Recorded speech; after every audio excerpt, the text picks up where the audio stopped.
Chloé était folle de joie. Cela faisait plaisir à voir. Enfin, Jonathan tenait sa promesse de l'emmener au muséum d'histoire naturelle. Il gara la Chevrolet blanche, fraîchement retapée, et ils marchèrent ensemble jusqu'à l'entrée. C'était bon de sentir sa petite main dans la sienne. Le ciel était bleu, sans aucune brume matinale, et l'air encore frais portait le parfum léger des arbustes en fleurs qui bordaient le chemin menant au musée. On entendait des éclats de voix dans les langues variées des touristes qui affluaient en petits groupes vers le muséum. À l'intérieur, l'exposition sur l'Amazonie était fascinante. Dans une serre géante était reconstituée une portion de forêt tropicale avec des arbres de près de 15 mètres de haut, desquels pendaient çà et là des lianes enchevêtrées qui se mêlaient à toutes sortes d'arbustes touffus et de plantes envahissantes. La lumière était faible, recréant un phénomène fidèle à l'original, le tout dans une atmosphère incroyablement humide où l'air moite et chaud était chargé de senteurs puissantes de plantes exotiques inconnues. Des tableaux expliquaient la formidable diversité des espèces hébergées par la forêt amazonienne et révélaient que la plupart des firmes pharmaceutiques du monde entier s'y rendaient pour y étudier les plantes qui feraient les remèdes de demain, parfois en interrogeant dans le plus grand secret les chamans afin de s'inspirer de leur savoir. Les pancartes rappelaient la menace que les exploitants faisaient planer sur la forêt et le rythme inquiétant de sa destruction. Jonathan ne put s'empêcher d'en ressentir un pincement au cœur. Après l'exposition, ils rejoignirent le grand hall de l'évolution où, à peine entrée, Chloé poussa un cri. Devant elle se dressait le squelette gigantesque d'un dinosaure, la gueule ouverte, exhibant une mâchoire d'une taille démesurée, dotée de dents menaçantes. À elle seule, la mâchoire était plus grande que Chloé tout entière. Ils firent le tour du géant osseux, mais l'esprit de Jonathan était encore absorbé par la forêt amazonienne et la menace qui pesait sur elle. L'homme civilisé avait déjà détruit l'équilibre biologique de ces champs. En quelques décennies, les cultures intensives à coups de pesticides avaient transformé ces lieux où fourmillait autrefois la vie de milliers d'espèces d'insectes et d'animaux en un espace mort où, sur des centaines de milliers d'hectares, s'étalait à perte de vue une seule céréale. Un espace expurgé de presque toutes les autres formes de vie, un vide abyssal.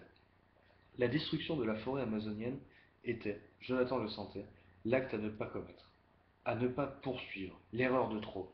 Chloé ne quittait pas des yeux le squelette géant. À proximité, passait un groupe de visiteurs encadré par une conférencière à l'accent très british. Avant leur extinction, disait-elle, les dinosaures étaient devenus une espèce prépondérante sur notre planète dont ils dominaient tous les écosystèmes. Ils ne connaissaient plus aucun prédateur et ils régnaient en maîtres sur la terre, dans les mers et dans les airs. Tous les animaux étaient à leur merci, toutes les plantes, tous les arbres. Ils avaient acquis le pouvoir de détruire tous les autres êtres vivants, et ils usaient sans complexe de ce pouvoir. Jonathan repensa en souriant aux propos de Margie. Dans l'histoire du monde, disait-elle, tous ceux qui ont eu vocation à s'imposer se sont désintégrés. À la fin de leur règne, reprit la conférencière anglaise, les dinosaures devenaient de plus en plus grands et de plus en plus obèses. Rien ne laissait présager leur disparition soudaine qui reste aujourd'hui encore, malgré les hypothèses avancées, un mystère. Papa, j'ai faim. C'est les dinosaures qui te donnent faim, ma chérie? Je ne peux plus attendre, j'ai trop faim. Ils se dirigèrent vers la sortie et entrèrent dans le fast-food installé à proximité. Il acheta un hot-dog géant pour sa fille et pour lui un énorme hamburger qu'ils mangèrent en marchant dans le jardin. Tu aimes? C'est délicieux, dit Chloé. Et la sauce est la meilleure du monde entier. C'était tellement craquant de voir Chloé ouvrir avec peine sa petite bouche pour croquer dans ce sandwich bien trop grand pour elle. À 7 ans, elle avait encore gardé quelques traits du bébé qu'elle était autrefois. comme ses belles joues rondes, avec des fossettes qui apparaissaient quand elle souriait. C'était un tel bonheur d'être avec elle, de la regarder se régaler comme ça. Il regrettait les années passées qu'il avait sans doute trop consacrées à son travail, au détriment de sa famille.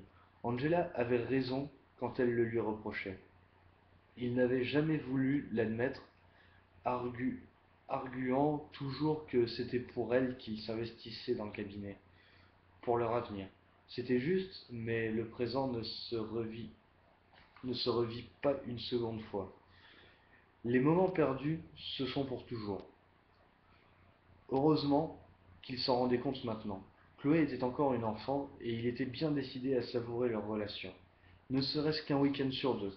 Il laisserait désormais son téléphone portable, ses emails, textos et autres applis de news à la maison.